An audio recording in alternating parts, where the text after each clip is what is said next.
Welcome to the Digital Executives Hub, one place where all the digital executives come together and shape the future. I'm super excited to have Bram as my guest today. Bram is the founder of TechBinder, and he brings a very unique combination of tech expertise and sales acumen to the table. Having experienced firsthand the complexity of selling and buying digital solutions, he navigates this realm with an understanding that is rarely found. His in-depth knowledge of the digital transformation is key to his successful leadership and TechBinder's growth. Bram's versatile skills and strategic vision have positioned him as a recognized innovator and thought leader in the tech industry. Hey Bram, welcome to the digital tribe, like I like to call it, the Digital Executives Hub. Thank you for agreeing to having this conversation. I have met you some time ago, and when I started Digital Executives Hub, I thought that you should absolutely be a guest here. Thanks for that. And then if there are people that don't really know what you do and who you are, I think it would be a good timing to describe a little bit about how are you shaping the world, what kind of technology are you using, and if somebody's interested in what you do, they can always reach out to you. But please just give us a short introduction of yourself. Yeah, so happy to be here. Thanks a lot for the invite. Always interesting to talk about this topic and to learn as well about your views. So my name is Bram van den Boom, 36 years old at the moment. And I have a background in process automation, so predominantly in production industries, so food, pharma, some chemical, where we used to do or work on the actual automation of the process. And along the way, so this was I think already 12 years ago that I started there. Along the way, we learned that the signals that we were using to automate the operation, so to program the PLCs, are very valuable to be utilized in other areas of the operation as well, or even in the whole value chain. So we started to focus on opportunities that we could create from these signals. And that led along over time to the company that I'm now running together with a co-founder. It's called TechBinder, where we say that we want to improve human-machine interaction. And the goal is to save time from humans, because I think there's a lot of time wasted, valuable time people could spend on other stuff that I would like or get more energy from, that is now wasted because they do tasks that can be automated or made way easier.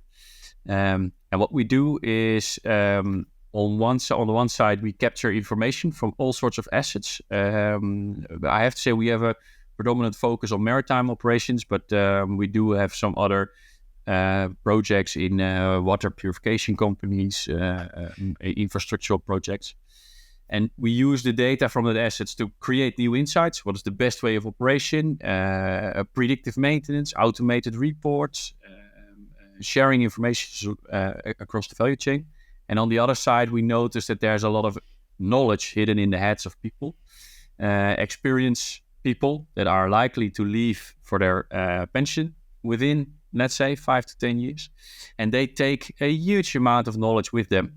And we have this problem that I think is not only in the Netherlands, that there's not enough people to fill their jobs, and predominantly not enough people to understand, to have the right technical skills to fulfill these jobs. So we need to capture that information and make it digitized. And as a company, we try to create business opportunities from different technologies for our customers. Sure, beautiful. So if you were to summarize with one sentence, Yeah, what do you do? What we that would be? uh, we digitize knowledge management, I would Oh, say. So yeah, knowledge either management, because you mentioned something that is super important. That there are less and less people that are willing to do certain jobs, right? yeah, And the onboarding process for the new people is also, first of all, expensive. It takes time. yeah, There are no people that you can onboard because they are yeah, not available. So this is addressing one of the biggest issues whenever you're running any kind of company. yeah, The people, like, we are so worried about people being replaced with the technology, but I think in some cases this is a necessity because there are no people. yeah, Right? yeah, So the technology actually comes to help us with solving that problem. yeah, yeah, yeah. And there are a lot of things happening in the last few words that you say. So yeah, we do not have enough people to fill in the jobs that we are that are getting vacant in the upcoming period due to the aging workforce. They do not have the right skill set, but they as well are not likely to stay with the company for the next 40 years. So the loyalty of the new employer is way lower than we are used to. And on the technical side, they need to work with assets. In a lot of businesses, these are assets with a very long lifespan. So, if you own a very old car and you're somewhat technical, mechanically technical, you can fix the stuff. Yeah. But if you then buy a new car, yeah, you need to be an IT guy practically to do something with this car. And that's the same in our industry. So these new engineers, they face very old technology and very new technology in the same day. They are expected to solve problems without the experience and the expertise of the guy that walked around the plant for 30 to 40 years.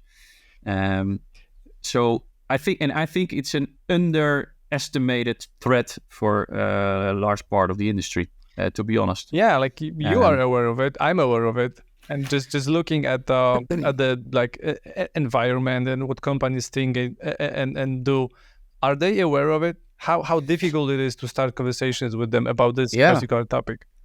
Well, they are getting more and more aware because let's say you have this guy, let's call him Hank, and Hank is leaving. He is retired after 40 years of employment, and now they are rehiring Hank on an hourly base in his retirement because nobody knows how to keep the plant running practically, and that's when the realization starts.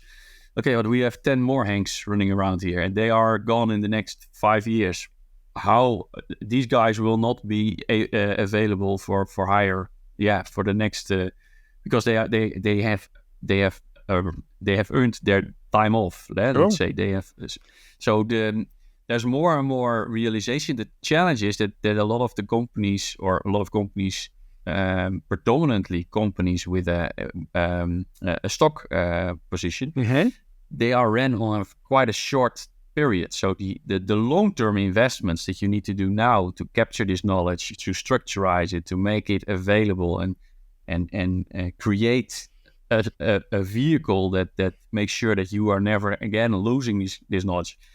Yeah, that takes some time. That takes some effort and some vision. And I think it's not enough companies have these it's insights. Super interesting that this is the idea that you decided to follow.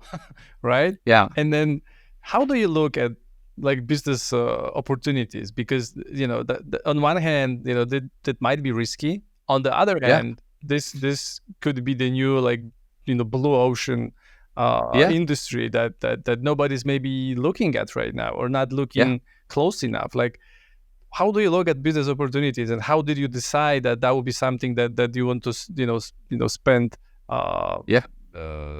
time doing? Like, what was the motivation behind it? It's super interesting, and it requires all facets of of operations. So it's about change management because we are going to work in a different way. It's about education because it's something that is not that much aware, but it's as well about technology.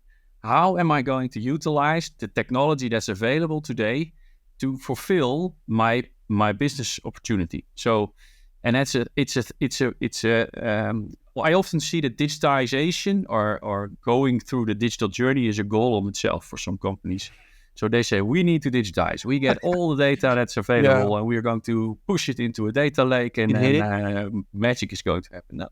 And I believe you need to turn it around. You need to see, okay, what challenges as a organization am I facing? What risks am I going to manage, or do I manage today already? Yep. And how can technology be an answer to that? And I think that's a super interesting area where you try to grasp the business challenge and the business opportunity, because it's, on the one hand, you are solving a problem that a customer has, whether he's recognizing it or not.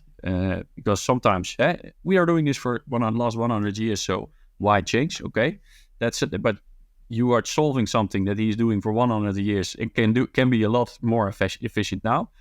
But on the other side, there is an opportunity to create whole new business models, ways of working, propositions. And indeed, I believe the blue ocean that you mentioned, it's actually one of the key lines in our organization is the blue ocean theory, is to create this value for our customers that is unrepresented, or no competitor.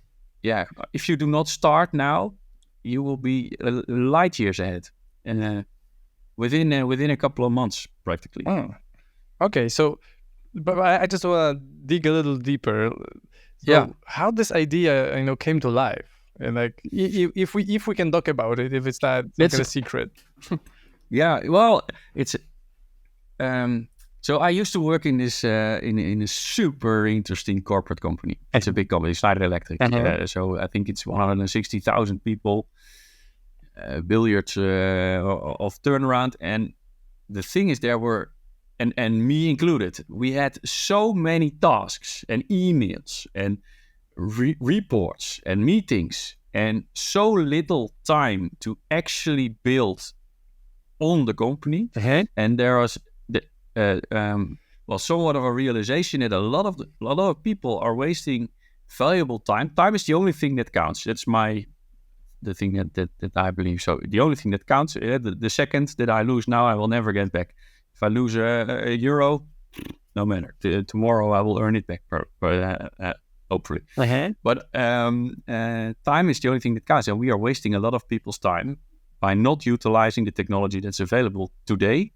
And with the exponential development of functionality that comes from technology at the moment that's going on, it's a super interesting period, because I believe that a lot of businesses that are going around for the last 100 years will be disrupted within maybe 5 hours. And we already practically see that a lot, of course. And sometimes we are helped a little bit by COVID that we understand a little bit better. We need to work differently. But it's an interesting period. And I'm a big fan of being as efficient and effective as possible and use the technology that's available to do so.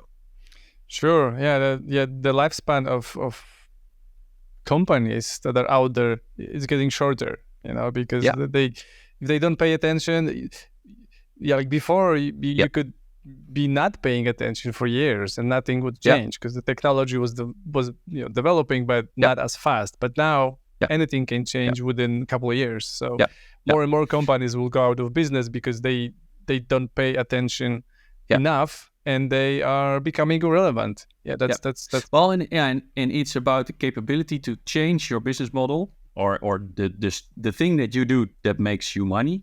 In the end, or I don't know, if it's not profit, it's something different. But your core business, and you are totally right. So normally, or years ago, you would have a core business that would stand there for 40 years. There are all sorts of literature reviews and studies that say, okay, today it's an average of 15 years. So what you do today, you need to find something different within the next 15 years. Otherwise, it will be obsolete. And it is shortening over time. And I believe that the agility of a company, that will be the best strategy, life strategy. And technology is a huge enabler for that agility. Sure. So, but basically, you should constantly be looking for new business models or adapting to the changes that are happening. And there are companies like that, but I still believe it's so much work, especially for bigger organizations, that most of them will just like you said, that they will talk about digitalization a lot, but they're not gonna actually implement it, because to be able to implement it at such a big scale, it's sometimes impossible. We talked about people, and we talked about machines, right? Because if I understood correctly, if there is a person that is kind of servicing or working or using a machine, and then that person leaves, all the knowledge that person had in terms of how to operate that machine is gone. So what you're doing is you're helping to preserve that information, so it doesn't disappear. And you can build on it. So imagine we are used to train a new hire. So I don't know, an average it will take 2 weeks or 3 weeks to get somebody acquainted with the site and to get him to know around. Of course, he has his certificates and his backbone. So there's you already have a start. But the interesting thing is, and that's a mind shift, I think, that needs to be happening in, let's say, the HR departments and the operational department, because it's a huge risk, that we put this knowledge, we are used to putting this knowledge in a person, and over time this person gets more skilled. But now we have people that are not likely to stay that long, so the knowledge that you put in there will definitely be gone someday, and you rely on your whole operation, your safety, your uptime, so your profit is relying on people that are currently not recognized for it or not seen. And I can give some examples as well, if you like. But it's let's give one example. So we are working in this factory with this huge production line. They need to lubricate all the moving parts. And there are, I don't know, per production line, 250 areas where you need to lubricate. And there are two guys that know exactly which lubrication needs to be added where, how much, and how much, and when. So they know that area that needs every 2 weeks of lubrication, that one every 6 weeks, and that one every 12 weeks. And they just that's their job. They do that in the factory continuously. And sometimes when they have a shutdown, they would hire a crew. They lead the crew, and they do all the lubrication areas that are not reachable during operation. These two guys know exactly, so they have everything in their heads. And now the one is 63 and the other one is 95. And no one wants to do that job because it's not that sexy. Yeah? If you were looking for a job and you say, okay, lubricating stuff in a factory, I will go do something else. But the maintenance director are responsible. He knows if we do too much lubrication, too little, the wrong one, or we forget it, it will take 4 weeks, depending on the area. But let's say 4 weeks before you have downtime. And downtime is multiple hundreds of Ks of wasted production per day. So we need to find a way to have the knowledge or the experience that these two guys have to digitize. And what we do is we use an augmented reality application that simply is available for anybody that has the right access and all the security, but to guide these guys step by step where to do what lubrication, with the added benefit that you can have a dashboard that keeps track of all your lubrication areas and if it is done by who, when, and correctly. So the grip that you get in your organization is improving as well. That's great. I'm fascinated, by this, because it seems like every single company or every single manufacturing company has this problem. Every single one. Yeah. Or will have And this it's not, problem, yeah, right? and it maybe not. It's not about the lubrication, but it's about changing over the oil, resetting a system, filter replacements, Hundreds of things, things, or exactly. thousands of things. And the funny thing is, so these are all relatively repetitive tasks, and that's an area where today our most experienced experts that we have working are doing those tasks as well. So you have the group your expert group is getting smaller. So you need to find a way to relieve them from all these relative simple tasks. And in the end, it's not something that they like to do. They would like to have a complex problem where they can think and they can use their experience and change over oil or revising a pump or I don't know. That stuff that with the technology today can be done, I would say, by practically everybody. But you do not want that. But so we ran a test a couple of years back with some students, and we said, okay, how far can we take this? And we had a communication manager from the university in Utrecht here in the Netherlands doing a visual inspection on a heat exchanger, which is a thing that's normally based on top of a roof. But this girl had no idea what she was looking at. She had no idea what the thing was doing, but she was capable of operating the HMI, shutting the machine down, performing a visual inspection. So that means opening up the machine, checking all sorts of stuff, checking the filters, the motor stuff, closing it up again, and then starting it up again in 20 minutes. Safe, because all the instructions were given in augmented reality. And the funny thing is, so it's not that you want her to do stuff in her factory, of course, and she probably doesn't want that as well, but it tells something about the power of this technology. And it's just one technology. And I think there is an area where as well something interesting is happening is the technologies that we were developing were standalone developments, used to be standalone developments. So you would have data, you would have augmented reality, virtual reality, blockchain, all the other stuff that we are working on, AI. But today, these technologies are created in such a way that they can work together. So what we are doing, so now if you combine the data with the augmented reality, so now the asset that you're looking at is giving an alarm. This expert guy knows, okay, if that's the alarm, you need to push these buttons and maybe switch that valve, and then it will work again.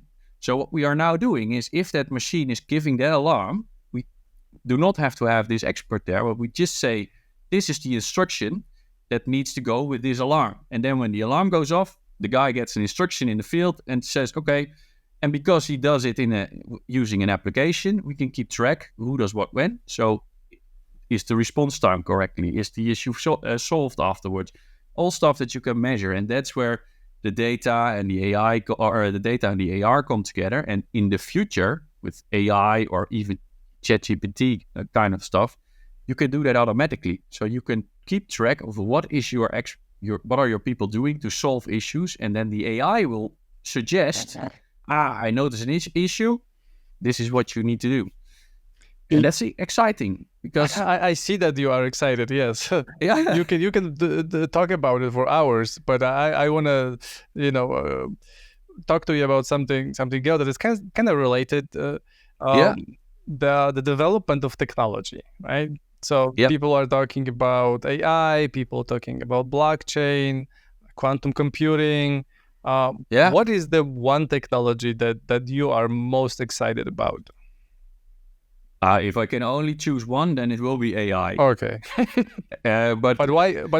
Because there's different motivation for that. Why? Yeah. Up until AI came along, we needed to program everything based on human experience. So if you automated the factory, you needed to tell if the which valve to open after which at which temperature, and it all needed to be programmed. If this, then else, etc. With AI, we allow a computer, and I'm not how to say it. I do not want. I would not recommend to do it fully only on the computer. So we need these experts as well. But this computer can do a lot of the work themselves and sometimes even better. So we can simply push a huge set of structured data in a system, and this system is going to tell what the best automation would be, or where optimization can be done. And interesting, so we use a super easy tool that allows us to keep track of all the IOs, which is a measurement, input output, that we get in. So we get in thousands. I think last month we had 26 million IOs in 1 month managed in the platform. All these 26 million IOs are evaluated by a tool, and that is only looking at, okay, you say you are 20 degrees. What did you say the last 2 years, or whatever backlog we have? And it flags anomalies. So it just tells you, I don't know what's happening, but here, this temperature is fluctuating more than normal. And it warns you for that. And that gives you a pre-warning of something that even an expert in the field is not detecting. So is that almost like predictive maintenance kind of thing? Well, we need to tell the system what it is in the end.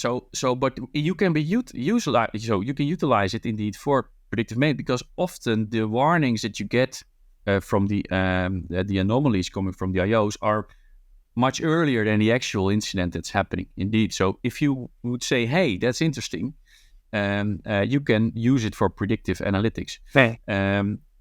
Predictive maintenance it's as well about having the normal behavior of the asset and know, okay, when I have a pump, I need 10 IOs, pressure, temperature, flow, vibration, etc. And I need to tell the system, if all these IOs are doing this, then that's the normal behavior.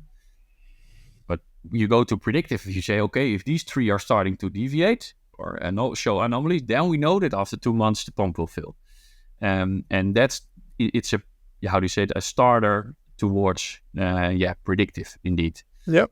But you can show trends, and trend is as well a form of predictive, because you can say, okay, we are going that way. We know normally that it's something evaluates in this pace, so I can expect that after a week the temperature will be this, or the pressure will be that. Yeah. So basically we are dealing with a lot of data, and then we're trying to figure out how to use this data. Is this kind of relevant to process mining approach? I'm not sure if you're not going too far, but I just wonder that we do collect more and more data. Just like you said, companies have this tendency to just gather all the data, create a data lake, and then wonder, that what can we do now if we collected so much data? So do you think that's becoming a problem, that we have so much data that we don't know what to do with? Well, I think the approach is it's not the right approach. So ideally, you would step back and just sit down with your key team and maybe a consultant, and get a grip on what are the challenges, what are the risks that our operation is facing, and what information, because data is simply information. It's not only you can have a temperature in it, but it's information. If you tell the temperature above 10 degrees is a problem, then it's information. And the big question what you need to put in the team is, okay, what information do we need to optimize our operation? And I think having all the data available, normally it's not structured correctly. So you do not have you normally need to add metadata. So you do not only get a temperature, but you tell the system that this is a temperature from machine A. It's located there in the factory or on the vessel, and etc. All the relevant information. You add that to the tag. So that's an exercise that you need to do, in my mind. And then you put it in a data lake, and maybe you can use it in the future. But preferably, you only get the data of the stuff that you know that you are going to work with. That makes a lot of sense. Yeah. Easy to interpret the data. Yeah. And to give an example, so I think we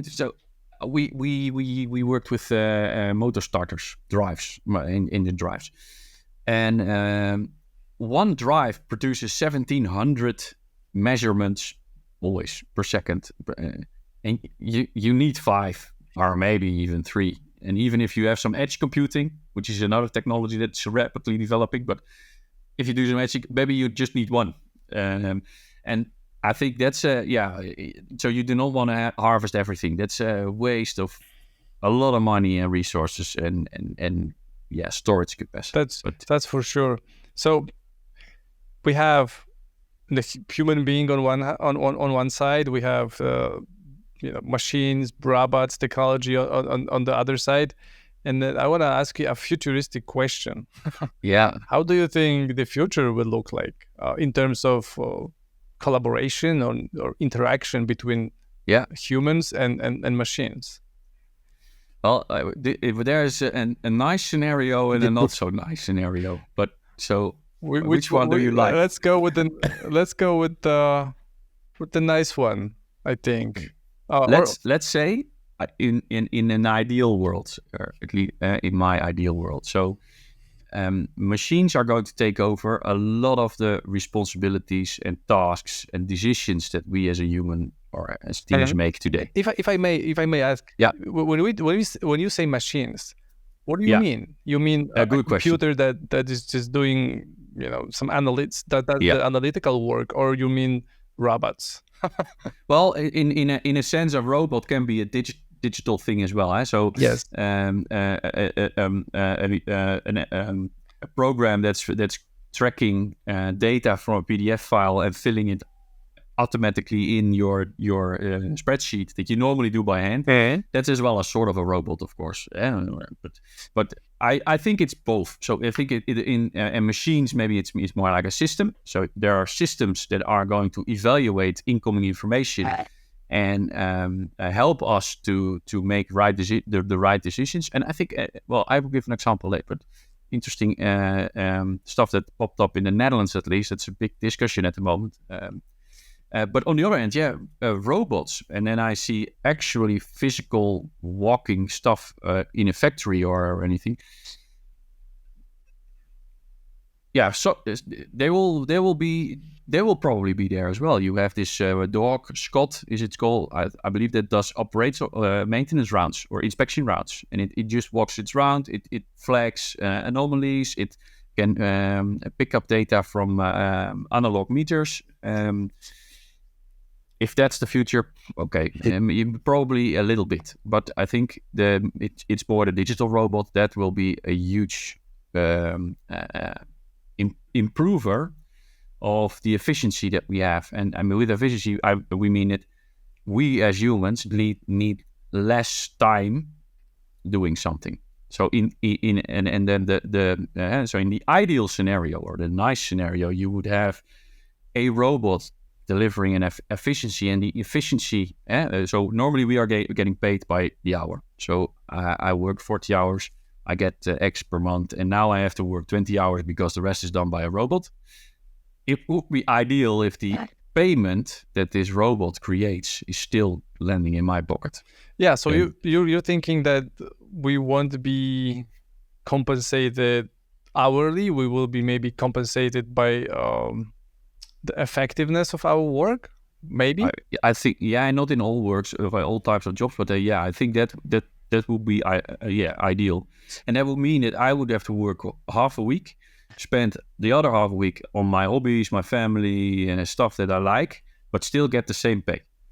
That will be ideal. So that's the optimistic version, right? Exactly. Yeah, so I sometimes have this. I had this vision. Okay, what if you have a robot and you lease that, a robot that can be a digital robot, of course. That you lease that to your employer, and you take care of it. So you make sure it's updated, it's secure. I don't know, stuff like it.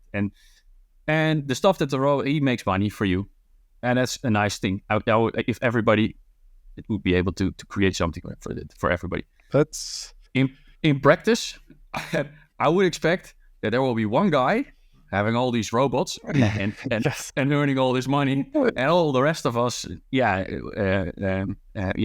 not have the capability to I don't know, have our monthly or yearly income again. Yeah. So if only like Amazon will figure out how to produce the robots. They're not going to be selling them to individuals. They're going to be renting them out, probably, right? Yeah, exactly. Yeah.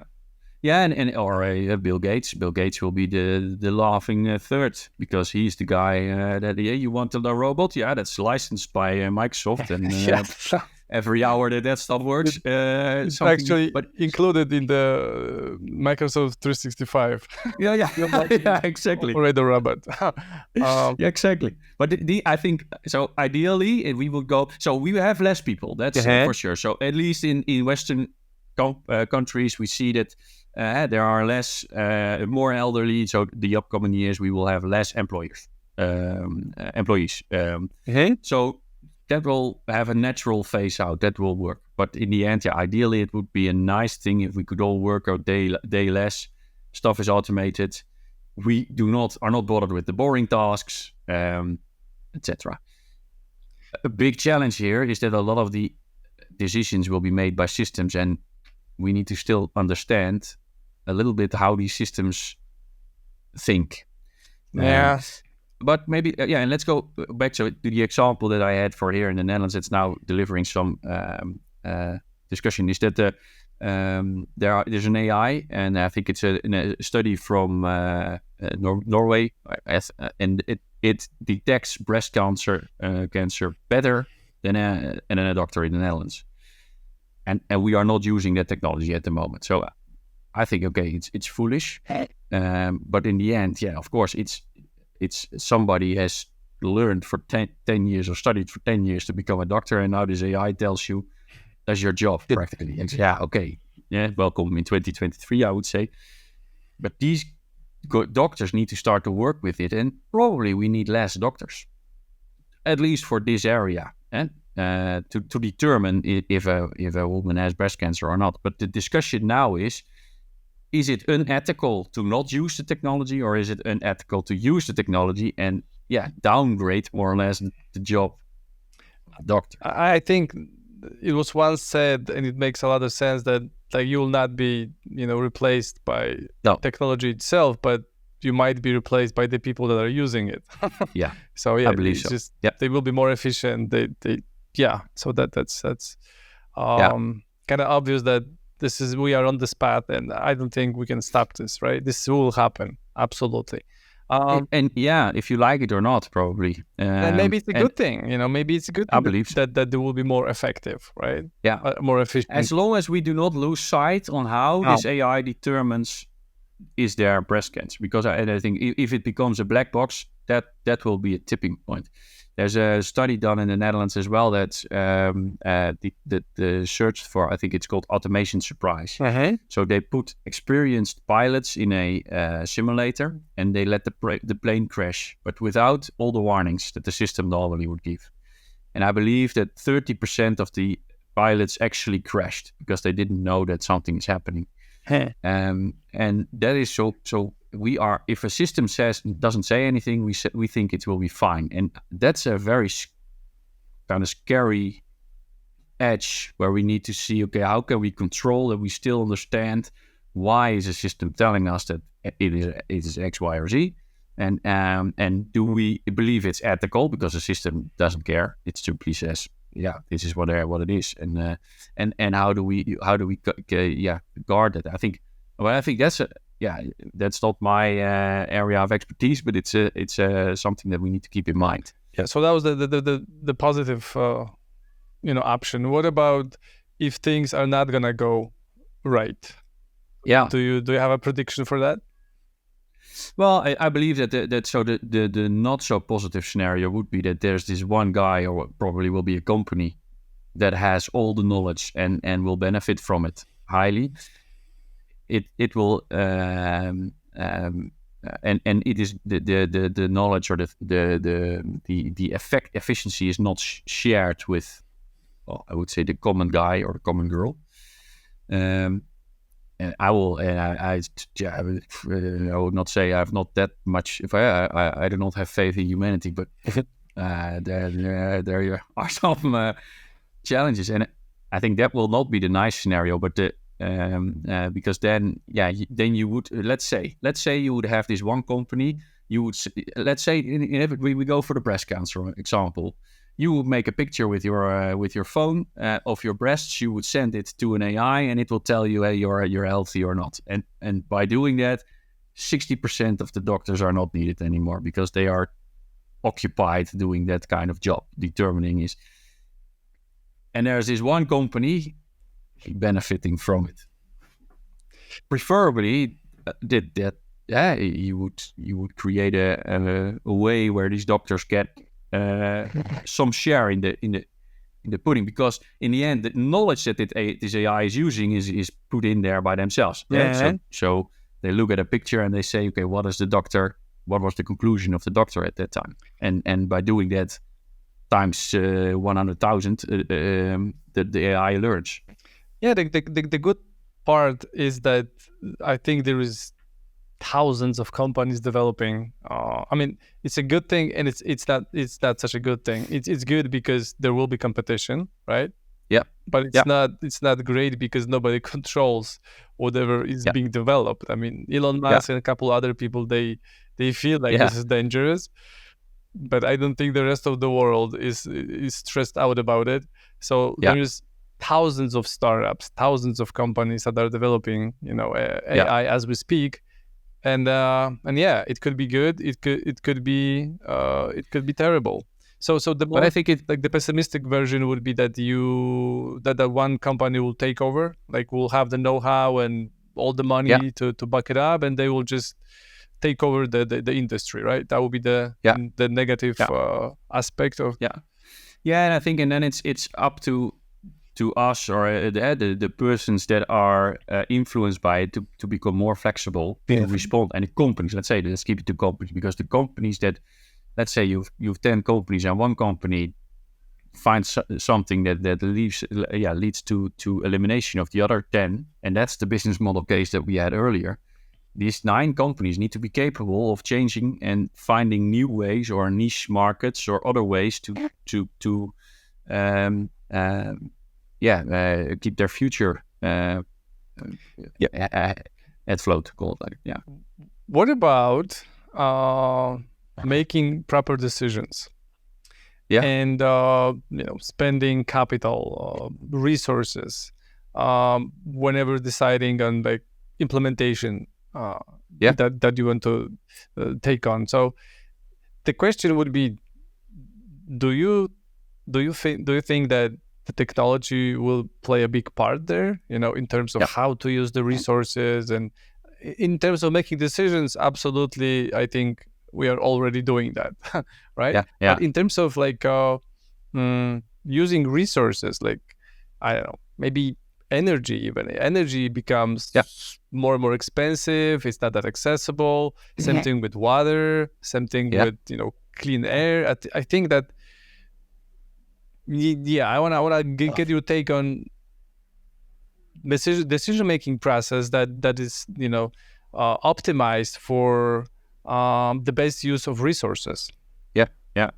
I think indeed it will be, or you need to be open to be influenced by data or digital tools that advise you. And one of the things that we are doing, so for shipping industries, if you would build a new build vessel, there are criteria, of course. If you need to know, okay, where is it sailing? What is it going to do?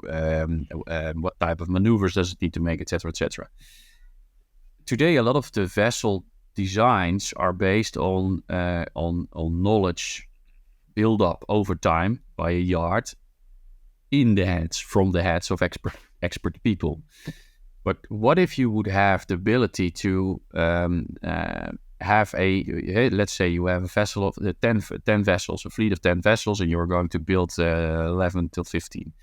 If you would have detailed data of the operational profile of the vessel, and then I mean, what are the pump loads, the engine loads, where is it sailing, what temperatures does it encounter, what weather does it encounter, and if you have that all that information, and you can use that to base your technical design on, we see that you can have huge benefits in your capex, because we have vessels that are being designed to sail. This is a nice example, to sail 20 to 22 knots. So a fast vessel. in the end, if you look over time, what this vessel is actually doing, it's sailing 4 knots and it's maneuvering in and around windmill parks a lot. So all the assets, the hull, the genset, everything is created to do 20 to 22 knots. But if you look at the operational profile, it's doing that for not only it's 2% of the time. Oh. But it's like buying a Ferrari and while your supermarket is 2 blocks down the road, for instance. And you are not utilizing the asset in its optimal performance. And so it saves you capex because you can buy less big capable engines or gensets, but it saves you OPEX as well because assets that are not running in its optimal performance are using more oil, break down more often, so etc. So over the lifetime of a vessel, which is average 30 years, you can improve and bring your return on investment years upfront. But today, it's not the common way of working. So today you would say, I need a vessel, it needs to transport containers and that many, and it needs to sail to the Baltics. Okay, and then a yard goes and they know, we built 10 of those, they make a technical configuration, but nobody consists at the moment, and because it's not available, the data, the actual data. And this will be, I believe, indeed, one of the biggest challenges in the Netherlands is the net congestion. So you talked about the energy distribution. Indeed, there are companies that are effectively not capable of getting energy at the moment because the net is not capable of delivering it. But that's only in the peak loads. So should you go with the smart way, and if you could create, you would say, okay, but if that company typically requests a peak load, I don't know, at 9 o'clock in the morning, heating up the building, and that company, it needs it at 5 in the afternoon. I don't know. So but you need data. You need to be able to validate and to see that and to simulate. That's another interesting area, technology and simulation. Okay, what would I do? What would happen if would do that? The simulation part, is that something that you implemented in your current solution, or you're thinking of implementing in the future? Yeah, we are thinking. Yeah. Because it's to improve operations. It's super interesting to be able to input variables without influencing the actual asset. So can you explain that? So let's say I'm sailing a vessel. And I want to sail to Bermuda.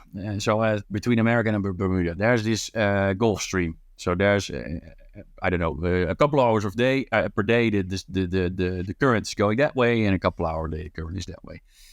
Ideally, you would have the data of the vessel. You would say, okay, what if I would sail at 6 o'clock in the morning, and then I would arrive at 12 o'clock the next evening. How can I what is the impact of this current for my fuel, my emission, and in the end, so my cost? Now you need to test it. So you need to actually sail at 6 o'clock in the morning, and you sail back and forth, and you need to see, okay, what is the outcome? If you have an accurate simulation model, it would be very interesting to just simulate. I'm going to sail 10 times up at 6 o'clock in the morning, and then I'm going to do it the same route at 12 o'clock. And a computer can do that much faster. They can take in account a lot more variables because if you do it physically, you need to have the variables available. The wind, the captain maybe sails in a different way, and it's similarly for factories. If you would like to, let's say you have a couple of bottlenecks. What helps? Do I need to upgrade the bottleneck? It does. I don't know, 100 shoes a second, and maybe if I upgrade it to 200 shoes, is the bottleneck solved, or do I have bottlenecks elsewhere, or do I need to put an extra, the same machine next to it, so we have 2 machines that can do 100 an hour, but then maybe one can do 50 and the other one cannot do 100. What's the most ideal way? Ideally, you would do that in a simulator, in a simulation environment. Because then it's a safe. You can simply test and try without breaking something. That sounds like a digital twin technology, right? It's part of It's definitely part of a digital twin. Yeah. I was thinking about a question that would kind of predict the future a little bit. Like, I was thinking about the question that I wanted to ask you about. What would you like to communicate? Sorry, it's a complicated question because I always try, to find some kind of unique question that is not easy to answer, but it kind of tells me a little more, and the people watching and listening, about not just your business side, but also the personal side. So the question would be, what would you tell yourself, or let's say that you're like 25 years old or 25 years old, and you're about to start this journey of a business person, maybe. And considering the fact that we all understand technology, we talk about technology. If you were to start your digital journey, let's call it this way, if you were to start working with technology, how would you approach it? What would you start with? I'm thinking about people that have great experience, just like you do, working for like bigger companies and corporations, and they are interested in technology. What would you do if you were 15 years ago? This is you 15 years ago, 10 years ago. How would you approach your like business career outside of corporate world? Okay, that's a good. So and then focus more on the career opportunity. I would say that people watching it, listening to it, I think there will be an awesome amount of value for people that are thinking of maybe doing something on their own, because you're a great example of that. And a lot of people they inspire. They're inspired by creating something. I think a lot of us want to create something, like something that impacts other people's lives and stuff like that. So maybe it's a complex question to answer, but maybe not. I really wonder the journey that you went on, everything that you experienced since day one, when you decided, I'm just gonna do something with technology, and you had the technical background, so maybe it was easier. But what were you thinking, and what would you communicate to yourself 10 years ago? Well, it's a indeed complex question, but in the end, I think there are a couple of answers that I would give. So the first thing is, I believe that everything is possible. So everything that you think of today will be possible, one way or the other. And indeed, it's as well for technology-wise. So if you would think of, the company that I have today, I want to run it without people. I believe if you really want that, it's possible. I cannot tell something about the cost and the stuff that you need to, but indeed, you can. So everything is possible. Technically, everything is possible. And I believe, and that's as well how I would enter a digital journey with my teams. If I would have a company that would say, okay, we need to go that direction, but how do we start? I would start by just sitting down and think, believing everything is possible. Write down, how does your company look like in the next 10 years? What is, in the ideal scenario, there's no hurdles, there's no channel, everything is possible.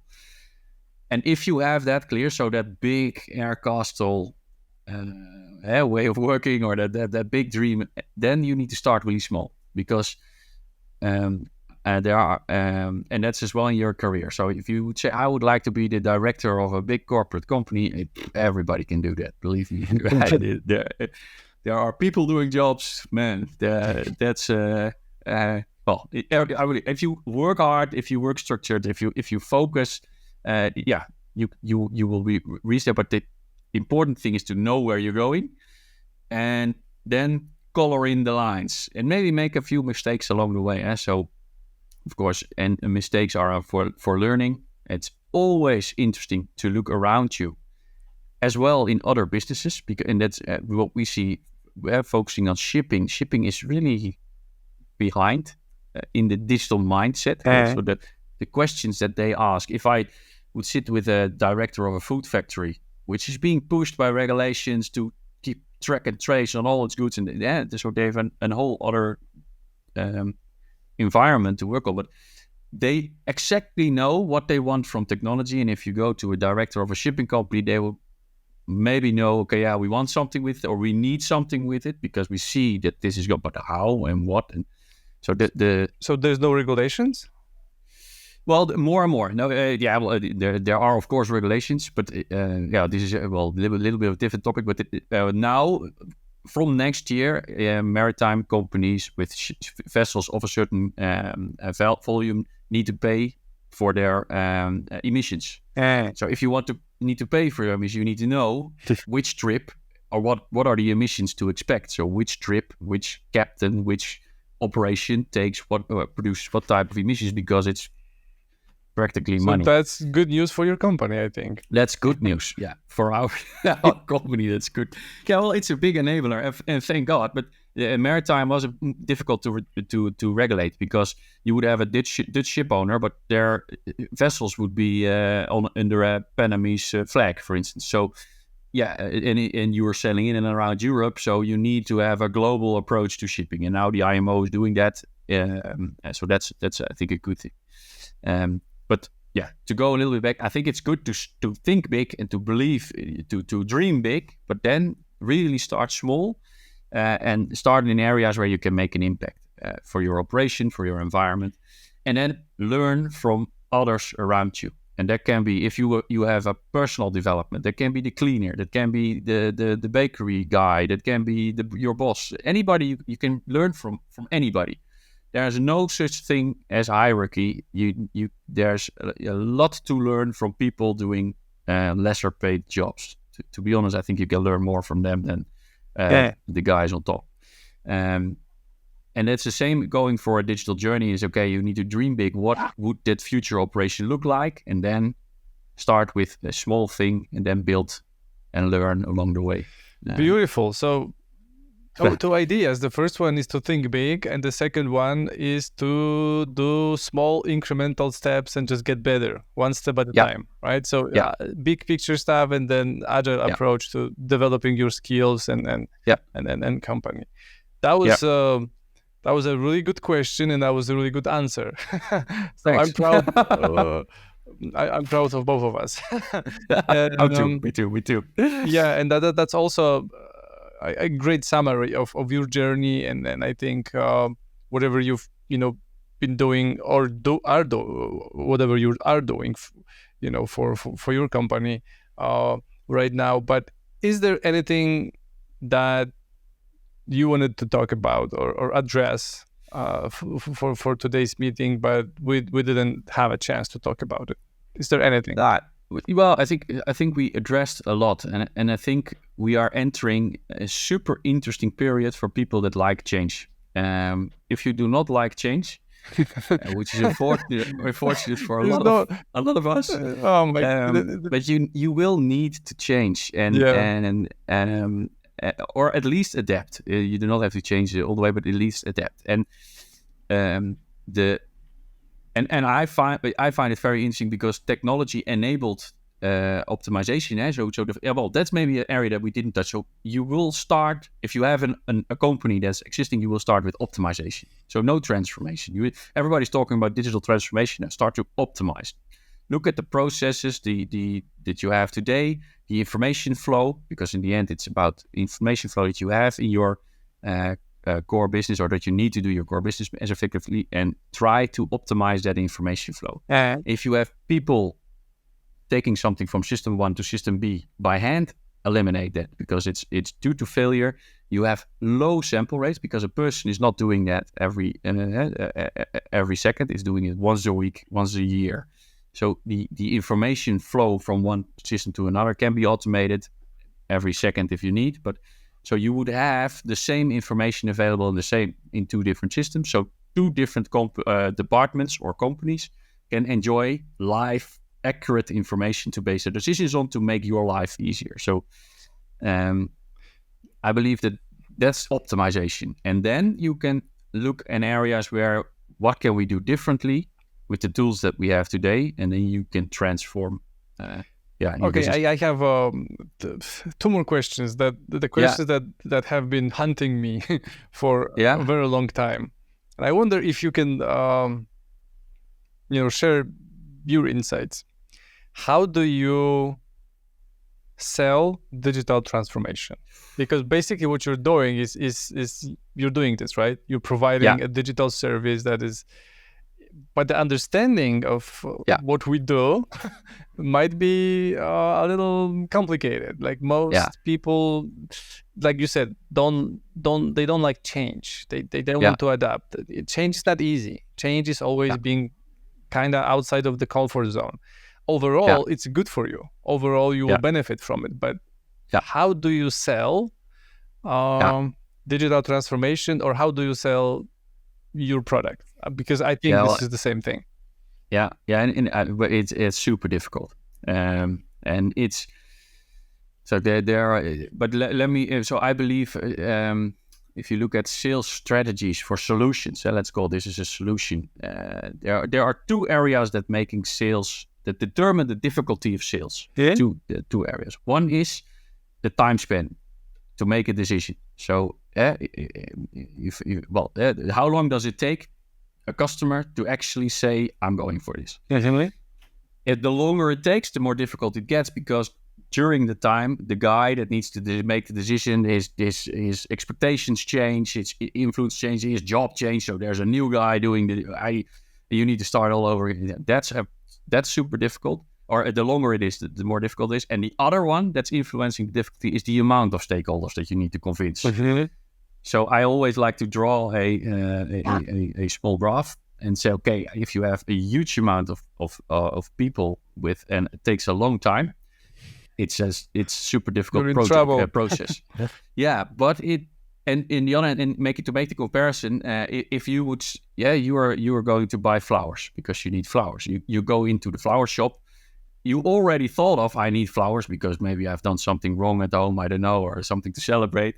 So the guy sitting behind the counter, he knows, hey, this guy needs flowers, because otherwise he doesn't need to convince you. He only needs to convince you how expensive are the flowers that you are going to take. And it's a peer-to-peer sell. So you walk in and practically within 10 minutes you walk out with the flowers.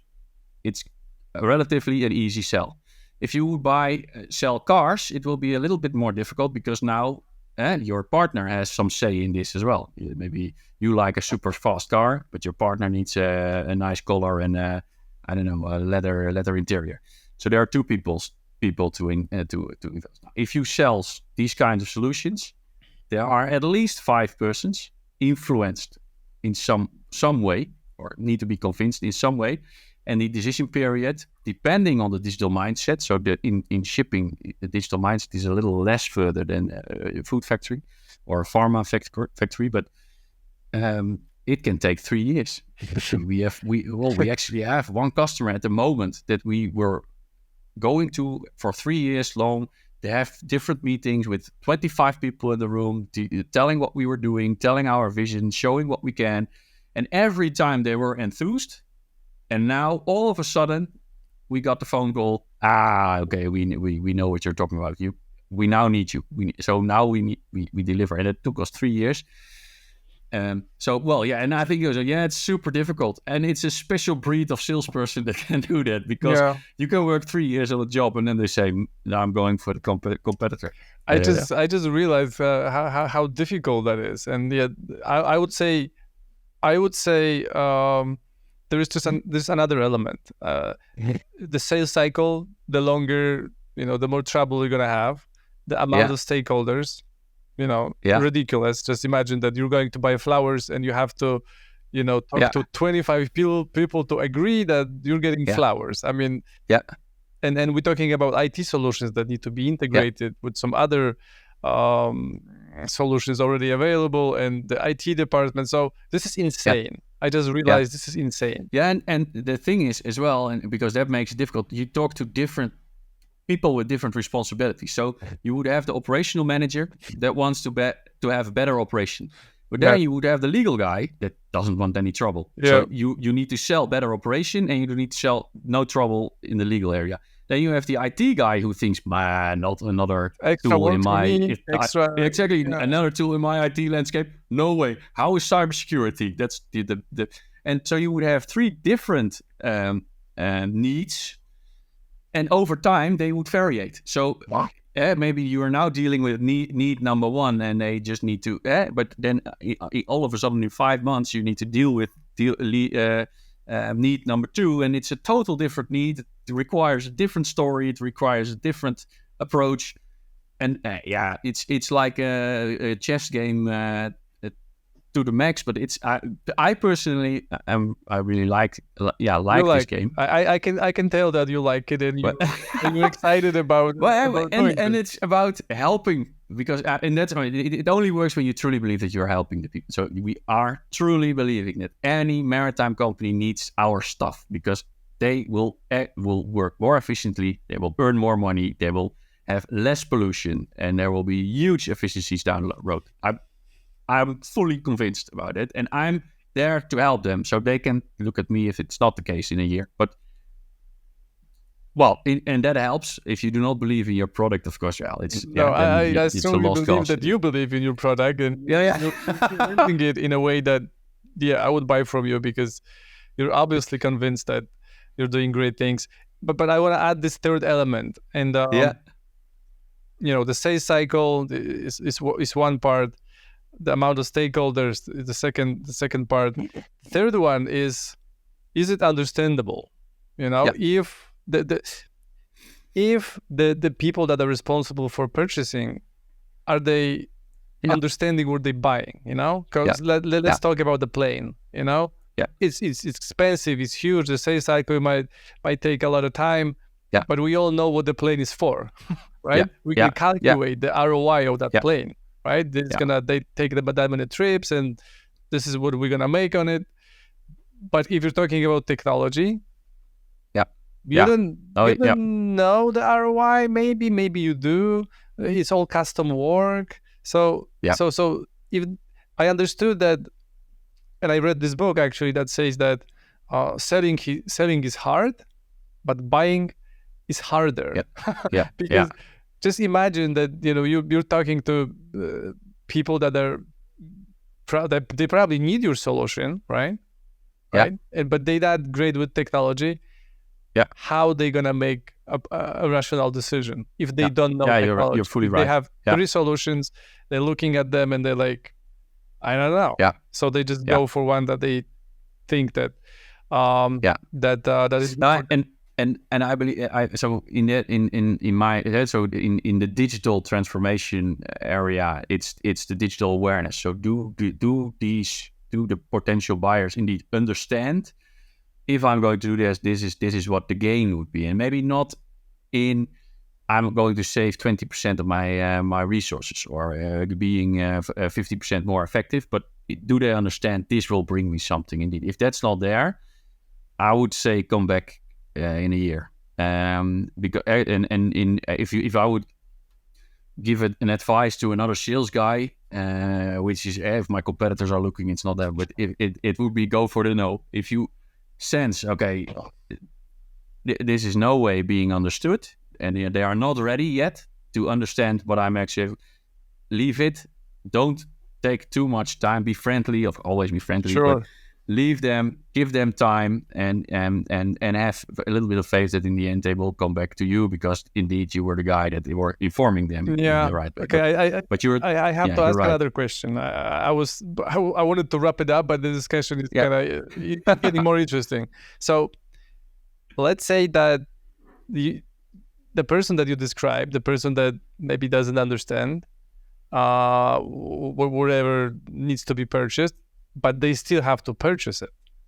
Or do you do so sometimes they don't understand, whether they don't understand technology enough to make the rational decision, but on the other hand, they still have to buy it. So anything, any sales tricks or ideas there or not really? The key is, and I think, and this is a journey that we've gone through. Cry, because we are now 4 years, a little over 4 years down the road, and we really needed to learn it. But make it, and make something. It's kind of challenging. Make it easy to understand. And I always like to say, okay, it's not a technical problem, or it's not a technical thing that you buy. We are offering a business solution. So we are helping you to become more efficient, less footprint, higher profit, etc. Yeah, we use technology for that. But so to give an example, the first 2 years that we done this and we got to new potential customers, we always talked to the IT guys, the R&D guys, the technical guys. But it's not their it's not their problem that we are solving. So it's not their they are not likely to buy. Indeed, in the end, if we would go to the operational director, or let's say the maintenance director, it's an interesting thing. So if we would ask a maintenance director or a service manager, how high is your first time right? Which says if an asset breaks down, can be an asset all over the world, in case of a ship, how often do you fix it? The first time right. And if that there's a number, normally there are a lot of the times they do not even know. But let's say we had a customer that had a first time right of 42%. So in 85% of the times, you needed to go back a second or a third time to fix the problem. So, okay, what if we could use technology to improve your first time right? And we could. We brought it to 84%. That would mean that with 100 service engineers that he has now that are over their heads in work, always firefighting, they would now have all of a sudden 20 guys available to do other stuff. Because, you do not need to go back to something that your colleague has already looked at. You do not need to make the travel time, etc., etc. And this is, then he understands to make it easy or easier to understand what you are doing. And indeed, it's not about technology. So I like to talk as less as possible about technology, because it's only making it complex, and it's only making giving. There are a lot of reasons to not do it. In the end, is it cyber secure? Another passwords, another platform, another. There are already 1,000 reasons to not do it, but it's about the reasons that the gains that you get, and that's something that a person needs to understand. And if he doesn't understand it, then he's not ready at the time. Go for the no, go away. Say okay, thanks very much. I will keep you informed with a newsletter, or follow my LinkedIn, and I will get all the news and all the stuff that we are doing every time now and then. And so focus on the benefits of the solution, right? Don't overkill that with the technical information, because the more technical information, the more unclear, right? The solution becomes. Anything else? Because that's the summary. It became a sales coaching session. At this point, but it's good. Good. For me as well, a lot to learn still. But now I think if you look at selling or positioning these kinds of solutions in the end, and the comment that you made is very valid. If your customer doesn't know what he's going to buy, you need to be educated first. So you need to somewhat understand or have the feeling, or if you are lucky, have faith that you are going to fix it. That's the best guy to sell to. Say, I like you, I believe in you. Just do it and show me, and then in a year, if you do not do it, I kick your ass. This conversation was unbelievably great. It was awesome. Thanks a lot. I liked it a lot. I just realized why. Because we are not only talking about technology, but we are also, both of us, we are involved in sales. So that's why it was like exciting, because we did talk about technology, but we also understand the sales process, in the same way. So for me, that's awesome. I love those kind of conversations. Yeah. Maybe in that area. So if I can recommend 2 books, absolutely. If people that are listening are into books, 2 books to understand the sales better in this types of environment. 2 that helped me a lot is, one is Mastering the Complex Sales. I'm not sure about the author, but it's Mastering the Complex Sales, and the other one is the Challenger Sale. And particularly the last one I really liked. It's a really interesting. If you are in these types of sales, you will immediately, with all the sentences that you read, you can pinpoint it into situations that you were in and examples that you were in. So I'm gonna throw one in as well, because you did too. There is this book that's called Selling the Invisible, and I don't have to explain it, but basically this is what we're doing, right? I mean, if you're selling technology, you are selling what's pretty much invisible, and especially if it's like custom software. It's difficult to show it. It's difficult, to calculate the ROI of it, or maybe it's more and more possible. But Selling the Invisible is a great book. I think those 3 books, the 2 that you mentioned and the one that I just mentioned, I think they are great. If you're going into this most difficult kind of sales, is selling on a long sales cycle, 25 different stakeholders. And solutions that people don't understand.